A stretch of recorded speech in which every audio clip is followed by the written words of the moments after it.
Barbecue chicken তৈরি করা যাদের কাছে অনেক বেশি ঝামেলার মনে হয় তাদের জন্য খুবই সহজ একটি চিকেন বারবিকিউ রেসিপি নিয়ে হাজির হয়ে গেলাম। অল্প উপকরণে চুলায় তৈরি এই চিকেন বারবিকিউ খেতে এত বেশি মজার হবে, বড় বড় রেস্টুরেন্টের স্বাদকেও হার মানাবে, আমি গ্যারান্টি দিয়ে বলতে পারি। 1 কেজি পরিমাণ চিকেন ভালোভাবে ধুয়ে পানি ঝরিয়ে নিয়েছি। আমি এখানে মুরগির লেগ পিস নিয়েছি, চাইলে পাখনার অংশটাও নেওয়া যাবে। চিকেনের ভিতরে মশলাটা যেন ভালোভাবে ঢুকে এর জন্য প্রত্যেকটা চিকেনের পার্টকে এরকম গভীর করে দাগ কেটে নিতে হবে। দুই সাইডেই নাইফের সাহায্যে একদম হাড় পর্যন্ত গভীর করে কাটতে হবে। অবশ্যই প্রত্যেকটা অংশ এভাবে কাটবেন, একদম গভীর পর্যন্ত দাগ কেটে নেবেন। এখন চিকেনের একটা এক্সট্রা গন্ধ দূর করার জন্য এবং চিকেনটা অনেক বেশি জুসি হওয়ার জন্য এখানে দিয়ে দিলাম কিছুটা লবণ ও 1 টেবিল চামচের মতো লেবুর রস। এই লবণ ও লেবুর রসের সাথে চিকেনটাকে ভালোভাবে মেখে নিতে হবে। অবশ্যই চিকেনের ভেতর পর্যন্ত এই লেবুর রস ও লবণ ভালোভাবে ঢুকিয়ে দিতে হবে, যার ফলে চিকেনের এক্সট্রা গন্ধ থাকবে না আর বারবিকিউ চিকেন অনেক বেশি জুসি হবে। অবশ্যই এই প্রসেসটা ফলো করবেন। এখন একটা বাটিতে নিয়ে নিলাম 3 টেবিল চামচ পরিমাণ টক দই, 1 টেবিল চামচ পরিমাণ আদা বাটা, 1 টেবিল চামচ পরিমাণ রসুন বাটা, 1 টেবিল চামচ পরিমাণ মরিচের গুঁড়া, 1 চা চামচ পরিমাণ জিরার গুঁড়া, 1 চা চামচ পরিমাণ সাদা গোলমরিচের গুঁড়া, চাইলে কালো গোলমরিচের গুঁড়াও নেওয়া যাবে। 1 চা চামচ পরিমাণ দিয়ে দিলাম গরম মশলার গুঁড়া ও 1 টেবিল চামচ পরিমাণ দিয়ে দিব বারবিকিউ সস। অবশ্যই চেষ্টা করবেন বারবিকিউ সস দিতে, বারবিকিউ সস দিলে টেস্ট অনেক বেশি ভালো আসবে।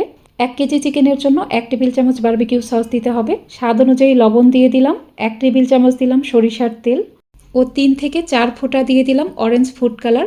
এখানে ফুড কালার অপশনাল, আমি শুধু দেখার সৌন্দর্যের জন্য এখানে ফুড কালার দিয়েছি।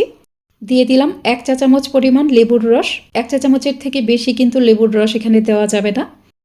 এখন এই সব মশলাই একসাথে ভালোভাবে মিশিয়ে নিতে হবে। মশলা মিশিয়ে একদম ক্রিমের মতো করে ফেলতে হবে। খেয়াল রাখবেন এখানে যেন কোনো লাম্পস বা দানা না থাকে। সব মশলাই ভালোভাবে মিশিয়ে নেওয়ার পর চিকেনের মাঝে দিয়ে দিলাম। সম্পূর্ণ মশলাটাই মুছে মুছে দিবেন, এখানে কোনো মশলাই নষ্ট করা যাবে না। এখন চিকেনের সাথে এই মশলাটাকে ভালোভাবে মেখে নিতে হবে। হাত দিয়ে ঘষে ঘষে চিকেনের প্রত্যেকটা অংশে মশলা ঢুকিয়ে দিবেন। এখন এই চিকেনটাকে রেস্টে রাখতে হবে কমপক্ষে 4 ঘন্টার মতো।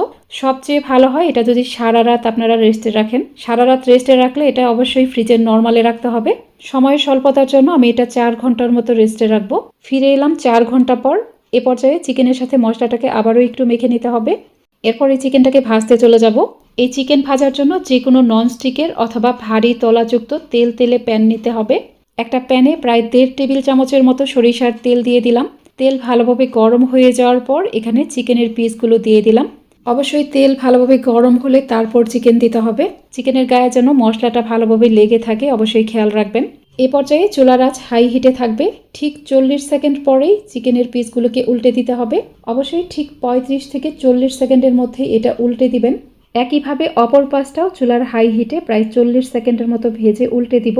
চিকেনটাকে এরকম 2বার উল্টে দেওয়ার পর দেখুন মশলাটা চিকেনের গায়ে একদম বসে গেছে। এখন চুলার লো আছে প্যানটাকে ঢেকে রাখবো প্রায় 10 মিনিটের মতো। অবশ্যই চুলার আঁচটা কমিয়ে রাখবেন। 10 মিনিট পর ঢাকনা খুলে চিকেনের পিসগুলোকে উল্টে দিতে হবে। সাইড থেকে দেখবেন কিছু কিছু অংশ পুরো কালো হয়ে যাবে, এগুলো সরিয়ে ফেলবেন। প্যানটাকে আবারও চুলার কম আছে প্রায় 10 মিনিটের মতো ঢেকে রাখবো। 10 মিনিট পর চিকেনটাকে আবারও উল্টে দিলাম।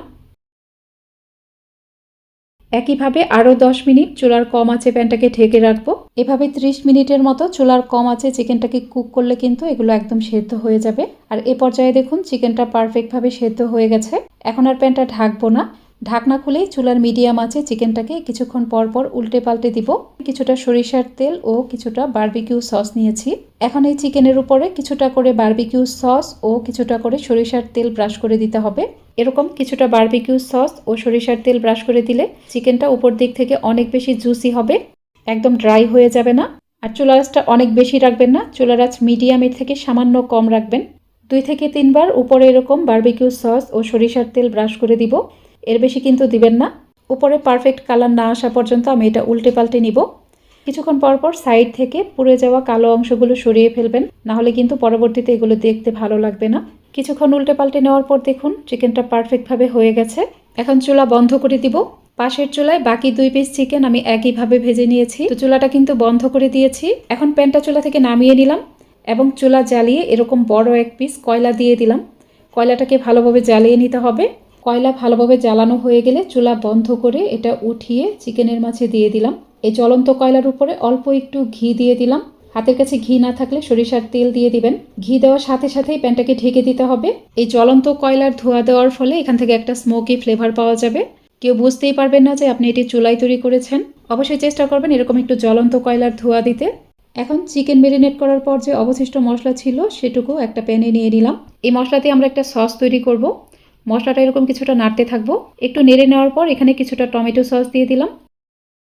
টমেটো সস দিয়ে এটা আবারও নাড়তে থাকবো।